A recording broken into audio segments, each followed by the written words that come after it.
भैया नमस्कार। अगर हमारे चैनल पर बढ़ल तो हमारे चैनल के सब्सक्राइब कर लो और वीडियो को ज्यादा से ज्यादा शेयर कर लो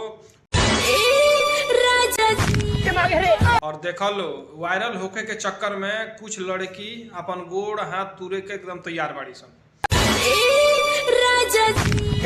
जैसे है वीडियो में देख सकता रहो कि टेबल पर खड़ा होके लोहा के टेबल बनवैले बिया बैठे वाला, ऊपर खड़ा होके कूदतिया, अचानक ही टेबल गल गिर।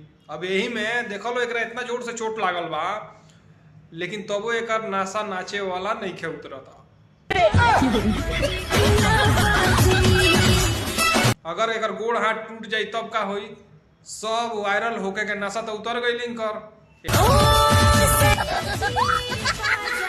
यही से कहल जाला कोनो भी काम कर लो तो सावधानी से कर लो और बढ़िया काम कर लो, कोनो अश्लील काम ना। ये ऐसा ऐसा वीडियो बनावेली वायरल होके के चक्कर में खुद अपन गोड़ तोड़ ली है, हाथ तोड़ ली है, मुंह फोड़ ली है। देख लो इनकर बत्तीसी लौकता कैसे। देख लो नाचे के नासा कुछ ज्यादा ही चढ़ गई बा इनके ऊपर और वायरल होके कुछ ज्यादा नासा बा। हम ऐसे ही वीडियो लेके आवत रहे। हमारे चैनल कर लो सब्सक्राइब, वीडियो कर लो ज्यादा से ज्यादा शेयर और देख लो इनकर एगो वीडियो, डांस वीडियो बहुत बढ़िया ही नाचता रही। हाँ, बस गिर गई मुँहे के भरे, भाग मनावलो हाथे के भरे और ठेहुना के भरे गिरल बड़ी। अगर मुंह के भरे गिरल रहती तो बत्तीसी उतीसी भीतर ही घुस जाती आज, तो इनकर वीडियो वायरल हो जाये। चलो लो, जब तक खातिर नमस्कार, फिर मिले हम अगला वीडियो में। ऐसा ही मनोरंजन लेते रहो हमारा वीडियो को देख के।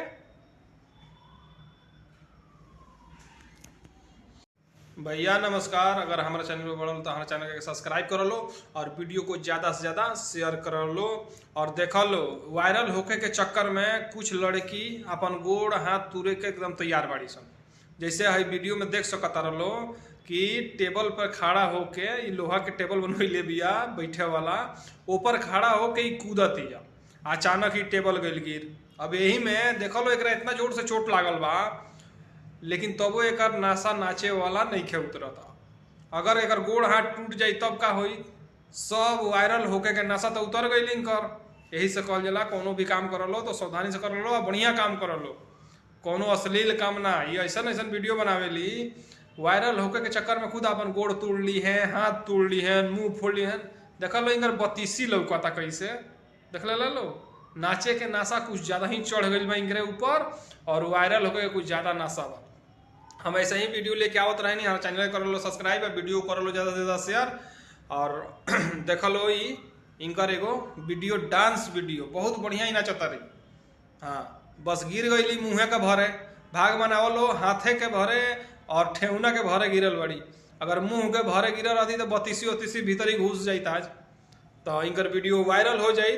चलो लो, जब तक खातिर नमस्कार, फिर मिले हम अगला वीडियो में। ऐसा ही मनोरंजन लेते रहो हमारा वीडियो को देख के।